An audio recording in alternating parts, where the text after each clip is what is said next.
मैं एक मशवरा दूं, अगर आप लोग को बुरा ना लगे और इजाज़त हो तो।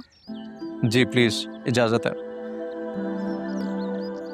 हमारे इदारे ने हाउसिंग स्कीम के लिए सिर्फ एनओसी लिया और प्री लॉन्च फेज में भी हम लोगों ने एक टोकन लिया था, एडवांस पेमेंट नहीं ली थी ताकि ज़मान ग्रुप का एतबार हमारे साथ बरकरार रहे।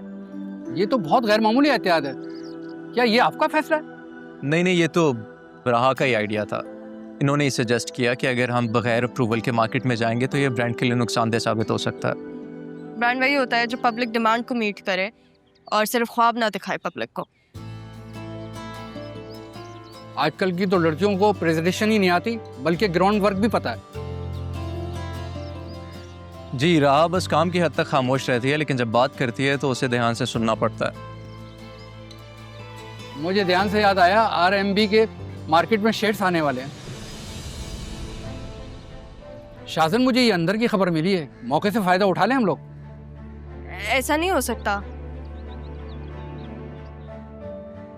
मेरा मतलब आप लोग वो शेयर्स मत लें और प्लीज किसी और को भी खबर ना पड़ने दें। आप ये अच्छा मौका क्यों गंवाना चाहती हैं? फैसले दिल से नहीं, दिमाग से किए जाते हैं। सर, मैं आपको जज्बात से नहीं कह रही, मैं आपको अपनी ऑब्जर्वेशन से कह रही हूँ। आरएनबी ग्रुप में ओनरशिप की डिस्प्यूट है और ये शेयर्स एक स्कैम भी हो सकता है। How do you know that? ये बात तो हमारी सोर्स ने भी नहीं बताई। आप लोग मेरी बात का एतबार करें, मैं आप लोग को रिपोर्ट बना के दूंगी, लेकिन प्लीज अभी के लिए आप लोग वो शेयर्स ना खरीदें। इसलिए अगर आप कह रही हैं तो हम आपकी बात पे यकीन कर लेते हैं। सर, मैं 2 मिनट में आऊँ? या श्योर।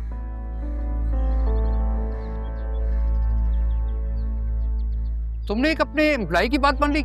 ये क्या एक जज्बाती फैसला नहीं किया तुमने? राहा सिर्फ मेरी एम्प्लॉय नहीं बल्कि बहुत अच्छी दोस्त भी है, और कुछ दोस्त कभी आपका नुकसान नहीं होने देना चाहते। शायद आपको जज्बात लग रहे हैं, वो मेरा डीप इनसाइट है। लेकिन मैं यकीन से कह सकता हूँ आपको, ये लड़की बहुत आगे जाएगी। इसका विजन बहुत कमाल का है। इंशाल्लाह।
नाना जान का बिजनेस ऐसे कैसे सबको बढ़ सकता है?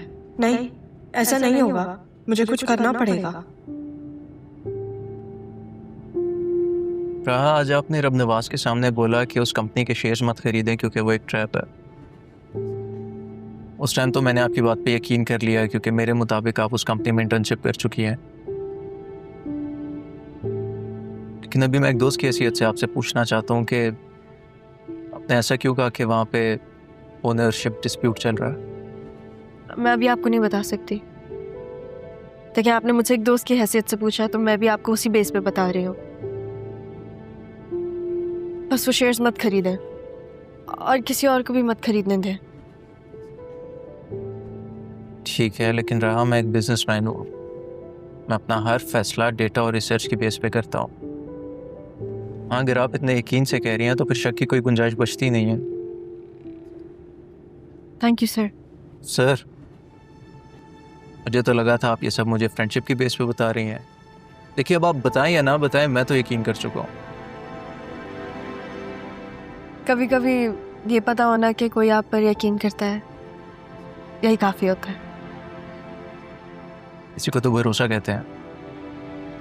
वैसे मुझे अच्छा लगेगा अगर मैं आपका भरोसा वापस ले।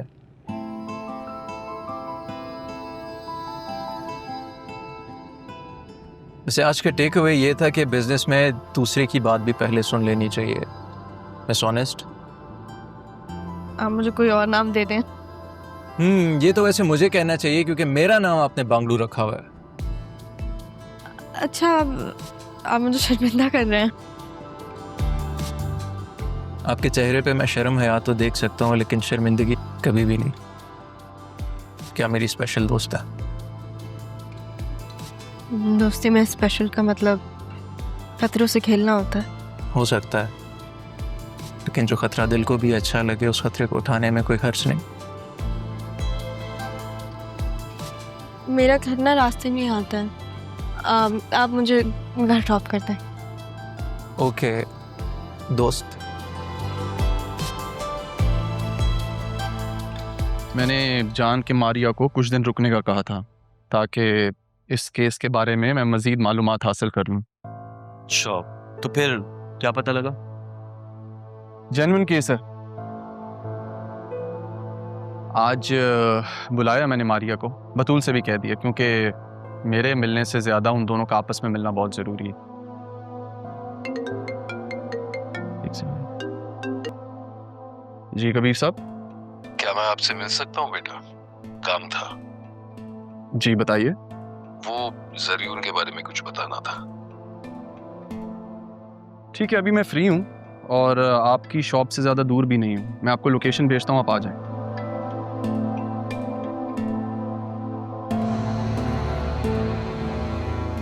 खैर, तो मैं यही सोच रहा था कि अब ये केस जो है ब्रो सीरियस हो गया, क्योंकि केस जेन्युइन है और मुझे चीज़ों का पता लग गया। सही है।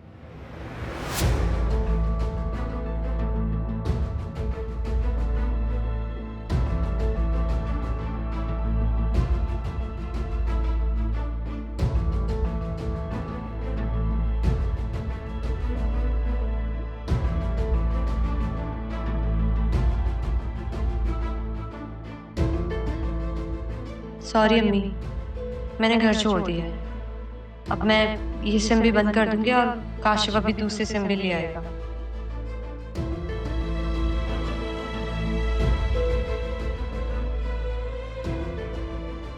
हेलो काशिफ, कहाँ पे हो तुम? मैं कराची लैंड कर चुका हूँ, बस आ रहा हूँ, रास्ते में हूँ। मौलवी को लेकर आता हूँ तुम्हारे पास। तुम थोड़ा सा इंतजार करो, थोड़ा सा, बस मैं आ गया। ओके।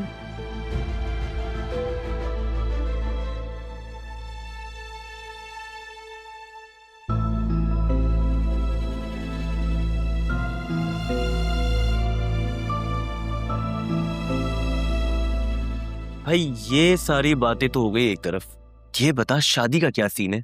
ये सब बातें एक तरफ करके तुझे मेरी शादी का ख्याल कहाँ से आ गया? बस यार, तेरी भाभी है ना, वो हमेशा पूछती रहती है कि अरमान भाई का इरादा बदला कि नहीं, और तो और वो अपनी बहन को भी यहाँ लाने का सोच रही है। फिक्र मत करना, भाभी से कहना मैं खुद आऊंगा उनसे मिलने और आके खुद मना करूंगा। थोड़ा सा नाराज होंगी, समझा देना। अरे नहीं भाई नहीं, तुझे खुद करनी नहीं है, और मेरी हुई भी शादी क्यों खराब करने पे तुला हुआ है यार। यार बन, गद्दार ना बन।